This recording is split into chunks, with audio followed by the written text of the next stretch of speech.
হরে কৃষ্ণ। মহাপ্রসাদ চ্যানেলে আপনাদের সবাইকে স্বাগত। আজকে আমি বানাবো বাংলার খুব বিখ্যাত মিষ্টি শক্তিগড়ের ল্যাংচা। যে কোনো উৎসবের দিন এই ল্যাংচা বানিয়ে ভগবানকে ভোগ অর্পণ করুন। তাহলে চলুন শুরু করি আজকের রান্না। ল্যাংচা তৈরির জন্য আমি এখানে প্রথমে 1 লিটার ফুল ক্রিম দুধ নিয়েছি। আমি এই দুধটাকে প্রথমে খুব ভালো করে ফুটিয়ে নেব। দুধটা আমি খুব ভালো করে ফুটিয়ে নিয়েছি। এবার আমি এর মধ্যে একটু একটু করে পাতিলেবুর রস দেব।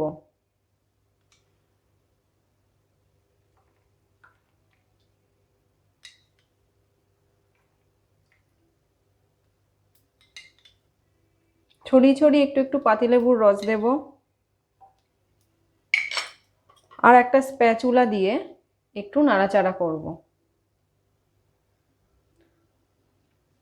এইভাবে যতক্ষণ না আমার দুধের পুরোটা ছানা কেটে যাচ্ছে ততক্ষণ আমি পাতিলেবুর রস অ্যাড করে যাব।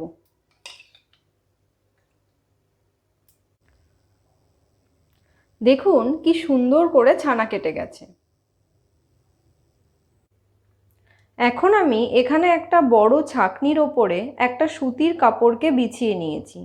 এবার এখান থেকে আমি হাতা করে ছানাটাকে তুলব আর এই কাপড়ের ওপরে রাখবো। এইভাবে আমি ছানাটার জল ঝরিয়ে নেব। ছানাটাকে আমি খুব ভালো করে জল ঝরিয়ে নিয়েছি।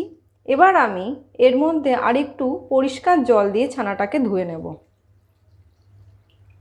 এইভাবে ছানার মধ্যে একটু পরিষ্কার জল দিয়ে ধুয়ে নিলে ছানার যে টক ভাব সেটা চলে যায়।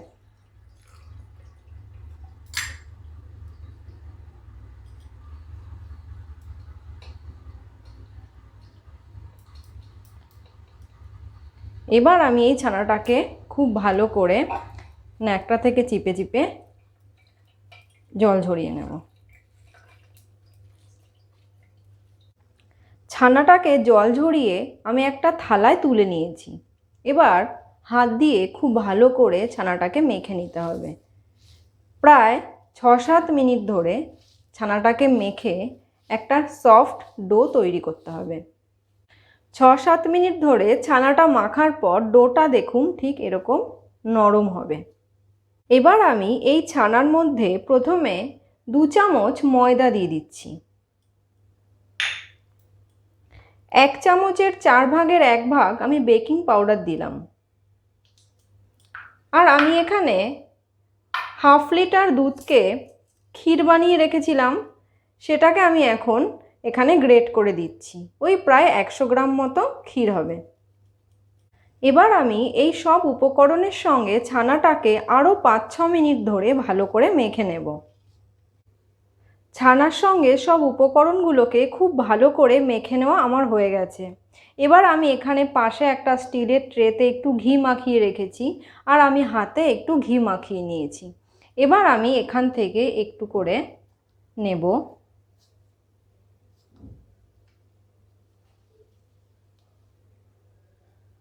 একটু মুঠো করব, একটু হাতে গোল করব, তারপরে একটু লম্বা করব, অনেকটা ল্যাংচার আকারে যেরকম হয় এখানে রেখেও করা যায়।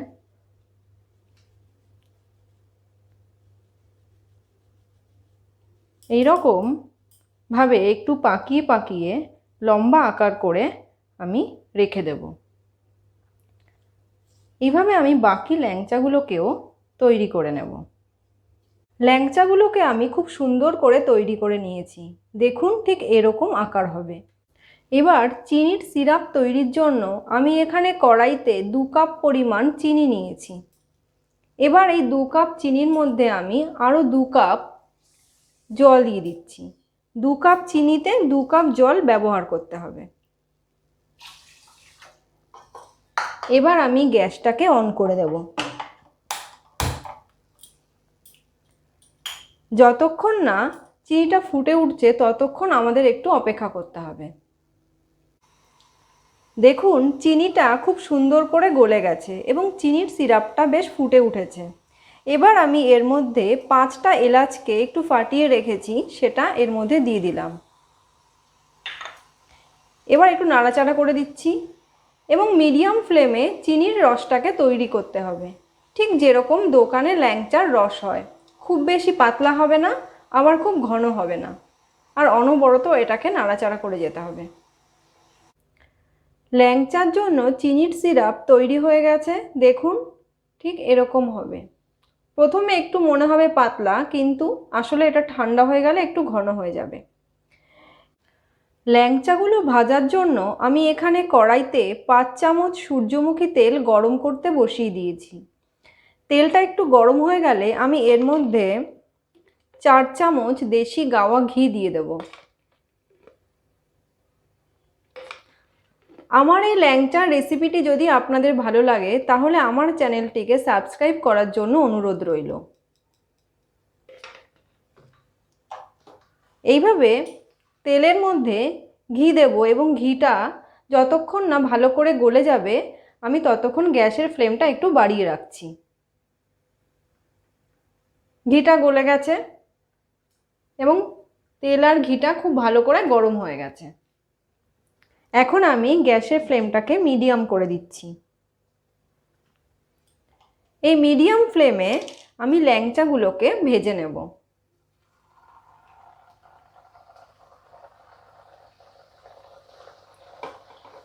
আমি 4টে করে ল্যাংচা একসঙ্গে ভাজছি। এইভাবে একটু লাল লাল করে ল্যাংচাগুলোকে ভেজে আমি তুলে নেব। ল্যাংচাগুলো আমার ভেজে নেওয়া হয়ে গেছে। এবার আমি এটা তেল ঝরিয়ে একটা পাত্রে তুলে নেব এবং রসের মধ্যে ডুবিয়ে রাখবো। এইভাবে আমি বাকি ল্যাংচাগুলোকেও ভেজে নেব এবং কড়াই থেকে তোলার পরে ল্যাংচাগুলোকে আমি রসের মধ্যে ডুবিয়ে দেব। এবার আমি রসে ভেজানো ল্যাংচাগুলোর মধ্যে 1 চিমটে কেশর ছড়িয়ে দিচ্ছি। তারপর আমি একটা ঢাকা দিয়ে এটাকে 5-6 ঘন্টার জন্য রসে ভিজতে দেব। 5-6 ঘন্টা বাদে ল্যাংচাগুলোকে আমি একটা প্লেটে সাজিয়ে নিয়েছি। দেখুন কেশর দেওয়ার ফলে ল্যাংচার রসের কালারটা কি সুন্দর একটা হলদেটে ভাব এসেছে। এখন আমি এটা রাধা মাধবকে ভোগ অর্পণ করব। আমার এই ল্যাংচার রেসিপিটি আপনাদের যদি ভালো লাগে ভিডিওটি লাইক ও শেয়ার করার জন্য অনুরোধ রইল। আর আমার চ্যানেলটি যদি এখনও পর্যন্ত সাবস্ক্রাইব করা না থাকে তাহলে প্লিজ সাবস্ক্রাইব করবেন। আজকের মতো আমার রান্না এই পর্যন্তই। আবার ফিরে আসবো নতুন কোনো রান্না নিয়ে। সবাই ভালো থাকবেন। হরে কৃষ্ণ।